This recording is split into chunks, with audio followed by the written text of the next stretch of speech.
അങ്ങനെ എന്തായാലും India group ചാമ്പ്യന്മാരായി. 250 റൺസിന്റെ വിജയലക്ഷ്യം ന്യൂസിലാൻഡിന് കൊടുത്തു. 44 റൺസിന് ന്യൂസിലാൻഡിനെ തോൽപ്പിച്ചു. സൂപ്പർ. ഒരു 250 റൺസ് ചേസ് ചെയ്യുമ്പോൾ 244 റൺസിന് ജയിക്കുക എന്ന് വെച്ചാൽ അത് വലിയൊരു സംഭവം തന്നെയാണ്. എന്തായാലും വലിയ വ്യത്യാസമൊന്നുമില്ല. നോക്കൌട്ട് മാച്ച് അല്ല, ന്യൂസിലാൻഡും പുറത്തായിട്ടില്ല. എന്തായാലും ഗ്രൂപ്പ് ചാമ്പ്യന്മാർ ആരാണെന്ന് അറിയണമായിരുന്നു.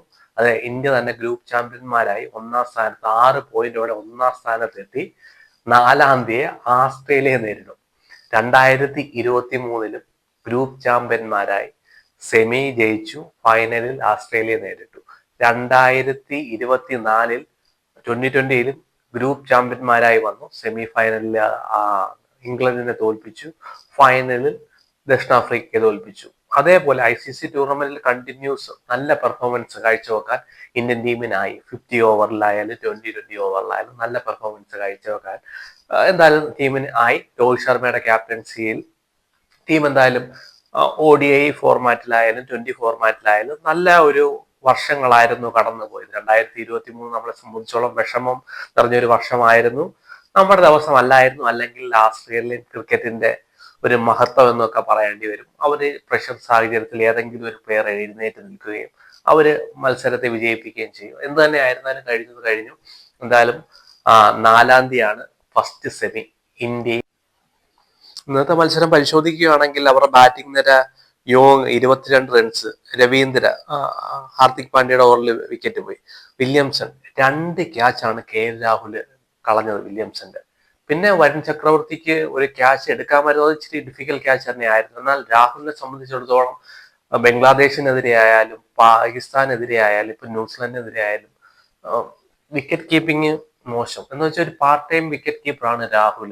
ഒരു പാർട്ട് ടൈം ക്രിക്കറ്റ് കീപ്പർ എന്ന നിലയിൽ ഒരു ക്രൂഷ്യൽ മാച്ച്, ഒരു സെമിയിലോ ഫൈനലിലോ ഒക്കെ ഇങ്ങനെയുള്ള മിസ്റ്റേക്കുകൾ ആവർത്തിച്ചു കഴിഞ്ഞാൽ ചിലപ്പോൾ അത് ടീമിനെ ബാധിച്ചെന്ന് വരാം. ടീം മാനേജ്മെന്റ് അത് എത്ര കൺസേൺ ആയിട്ട് എടുക്കുന്നുണ്ട്, അത് എത്ര സീരിയസ് ആയിട്ട് അവർ ചിന്തിക്കുന്നുണ്ടെന്ന് അറിയില്ല. എന്നാൽ ഋഷഭ് പന്തിനെ എന്റെ അഭിപ്രായത്തിൽ സെമിയിൽ ഇനി കളിപ്പിക്കുമോ, ഇമ്പോർട്ടന്റ് മത്സരത്തിൽ കളിപ്പിക്കുമോ എന്നുള്ള കാര്യത്തിൽ അറിയില്ല. എന്നാൽ രാഹുൽ എന്റെ അഭിപ്രായത്തിൽ ഒരു ബെസ്റ്റ് ഓപ്ഷൻ അല്ല വിക്കറ്റ് കീപ്പറിൽ. ബംഗ്ലാദേശിനെതിരെ ക്യാച്ച് ഡ്രോപ്പ് ആക്കി, പാകിസ്ഥാനെതിരെ ക്യാച്ച് ഡ്രോപ്പ് ആക്കി. ഇപ്പോൾ എന്നാൽ വില്യംസനെ നമുക്ക് 81 റൺസിൽ ഔട്ടാക്കാൻ കഴിഞ്ഞു. എന്നാല് നമുക്ക് മാച്ച് നമ്മുടെ കയ്യിൽ നിന്ന് പോയില്ല. എന്നാലും വില്യംസൺ 50-ൽ എത്തുന്നതിന് മുമ്പും 66-ൽ നിൽക്കുമ്പോഴും 2 ചാൻസ് ആണ് രാഹുൽ കളഞ്ഞത്. എന്തായാലും രാഹുലിനെ സംബന്ധിച്ചോളം അതൊരു കൺസേൺ ആണ്. എന്നാൽ മിച്ചലും വില്യംസനും കൂടെ ചേർന്ന് ഒരു ചെറിയ പാർട്ണർഷിപ്പ് ബിൽഡപ്പ് ചെയ്തു. അപ്പൊ നമ്മൾ കരുതി മാച്ച് കയ്യിൽ നിന്ന് പോകുന്നു. എന്നാൽ കുൽദീപിന്റെ ഒരു സൂപ്പർ ബോളിങ്ങില് മിച്ചലിനെ പറഞ്ഞുവിടാനിടയായിത്തീർന്നു. പിന്നെ ലാദുവായിട്ട് ചെറിയൊരു പാർട്ണർഷിപ്പ് ഒക്കെ ബിൽഡപ്പ് ചെയ്തു. എന്നാൽ രവീന്ദ്ര ജഡേജയെ ഒരു റിവേഴ്സ് സ്വീപ്പിന് ശ്രമിച്ച ലാദനെയും മടക്കി അയക്കാൻ ഇടയായിത്തീർന്നു. പിന്നെ വരുൺ ചക്രവർത്തിയുടെ ഷോ ആയിരുന്നു മൊത്തം. ഫിലിപ്സിന്റെ വിക്കറ്റ് എടുക്കുന്നു, 12 റൺസ് എടുത്ത് ഫിലിപ്സിന്റെ വിക്കറ്റ് എടുക്കുന്നു, ബ്രേസ്വെല്ലിന്റെ വിക്കറ്റ് എടുക്കുന്നു. പിന്നെ സാർണർ ഒരു ചെറുത്തുനിൽപ്പൊക്കെ നടത്തി, ഒരു ക്യാപ്റ്റൻ എന്ന നിലയിൽ താൻ ഒരു ചെറുത്തുനിൽപ്പൊക്കെ നോക്കി. എന്നാൽ വരുൺ ചക്രവർത്തിയുടെ ഒരു സൂപ്പർ ബോളിംഗ്, ഒരു 110 ആണെന്ന് തോന്നുന്നു ബോളിന്റെ സ്പീഡ്, ഒരു വെറൈറ്റി ബോളിലൂടെ സാറിനെ പറഞ്ഞു വിട്ടു. പിന്നെ ഹെൻറിയെ പറഞ്ഞയക്കുന്നു. പിന്നെ ലാസ്റ്റ് അവരുടെ ഓർക്കിനെയും കുൽദീപ് ബൗൾഡാക്കി പറഞ്ഞു വിടുന്നു. എന്നാൽ ഒരു സൂപ്പർ പെർഫോമൻസ്. ബാറ്റിംഗ് നോക്കുകയാണെങ്കിൽ കൺസേൺസ് ഉണ്ട്. ഇന്ത്യൻ രോഹിത് ശർമ്മയുടെ ഫുള്ളി ഫിറ്റ് ആണോ, ഷാമിക്ക് വിക്കറ്റ് കിട്ടുന്നില്ല, ചില കൺസേൺസ് ഉണ്ട് ബാറ്റിങ്ങിൽ.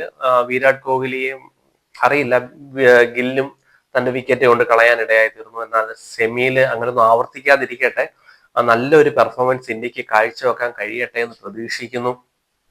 പിന്നെ ബോളർ നോക്കുകയാണെങ്കിൽ ഷാമിക്ക് 4 ഓവറിൽ 15 റൺസ് വേണമെങ്കിൽ വിക്കറ്റ് ഒന്നും കിട്ടിയില്ല. ഹാർദിക് പാണ്ഡ്യയ്ക്ക് ഒരു ഇമ്പോർട്ടന്റ് വിക്കറ്റ്, രവീന്ദ്രയുടെ ഒരു ഇമ്പോർട്ടന്റ് വിക്കറ്റ് കിട്ടി.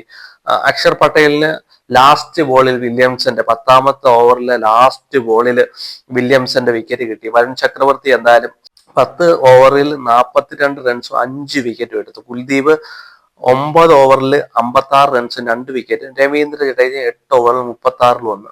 കാര്യം പറഞ്ഞാൽ ഈ കളി ടൈറ്റ് ആക്കിയത് ഇന്ത്യൻ സ്പിന്നർമാരാണെന്ന് പറയേണ്ടി വരും. വരുൺ ചക്രവർത്തിക്ക് സല്യൂട്ട്. 2002-ലാണെന്ന് തോന്നുന്നു 2020 വേൾഡ് കപ്പ് നടന്നു. അതില് ദുബായിൽ വെച്ച് നടക്കുന്ന മത്സരത്തിൽ വളരെ നാണം കെട്ട് പുറത്തു പോകേണ്ട ഒരു സാഹചര്യം വന്നു. മിസ്ട്രി സ്പിന്നർ എന്നൊക്കെ പറഞ്ഞ് പലരും കളിയാക്കിയ ഒരു സാഹചര്യത്തിൽ തലകുനിച്ച് ടീമിൽ നിന്ന് പുറത്തോട്ട് പോയ വരുൺ ചക്രവർത്തി അതാ 2025 അതേ ഗ്രൗണ്ടിൽ 5 വിക്കറ്റ് എടുത്ത് അതിൽ താൻ ഒരു മിസ്സിനെ എഴുതി തള്ളാൻ കഴിയത്തു എന്നുള്ളൊരു മുന്നറിയിപ്പൊക്കെ എല്ലാവർക്കും കൊടുത്തു. Super performance. Varun Chakravarthy 5 wicket എടുക്കുമ്പോഴെല്ലാം India തോക്കുമായിരുന്നു. South ആഫ്രിക്കയെ പോയി 5 വിക്കറ്റ് എടുത്തു, ആ കളി ഇന്ത്യ തോറ്റു. ഇംഗ്ലണ്ടിനെതിരെ 5 വിക്കറ്റ് എടുത്തു, ആ കളിയും ഇന്ത്യ തോറ്റു. പക്ഷെ ഈ കളിയിൽ ODIയിൽ 5 വിക്കറ്റ് എടുത്ത് ടീമിനെ 44 റൺസിന് ജയിക്കാൻ വരുൺ ചക്രവർത്തിയുടെ ഓവർ വളരെ ക്രൂഷ്യൽ ആയിരുന്നു. ആ കോൺവേയുടെ വിക്കറ്റിൽ കോൺവേയെ സംബന്ധിച്ചുള്ള നല്ല ഫോമിൽ കളിച്ചുകൊണ്ടിരിക്കുന്ന ഒരു ബാറ്റ്സ്മാൻ ആയിരുന്നു. ഒരു 100ഉം ഈ ചാമ്പ്യൻസ് ട്രോഫിയിൽ എനിക്ക് തോന്നുന്നു ബംഗ്ലാദേശിന്റെ കൂടെയാണോ എന്നറിയില്ല, ഒരു 100ഉം കോൺവേ എടുത്തായിരുന്നു. നല്ല സൂപ്പർ പെർഫോമൻസ് കാഴ്ചവെച്ചു. ഔട്ട്സ്റ്റാൻഡിങ്. നല്ല ബോളിംഗ് വരുൺ ചക്രവർത്തിയുടെ. സ്പിന്നർമാരുടെ നല്ല കംബാക്ക്. എന്റെ അഭിപ്രായത്തിൽ സ്പിന്നിങ് പിച്ച് ആണ്. ഒരുവിധം 270 280 സ്കോർ ചെയ്യുന്ന ടീമിന് ജയിക്കാൻ കഴിയും. ഒരുവിധം ബാഡ് ഡേ അല്ല എങ്കിൽ ഈ ICC ടൂർണമെന്റ് ഇന്ത്യയിലേക്ക് തന്നെ വരാനാണ് ചാൻസ് കൂടുതൽ.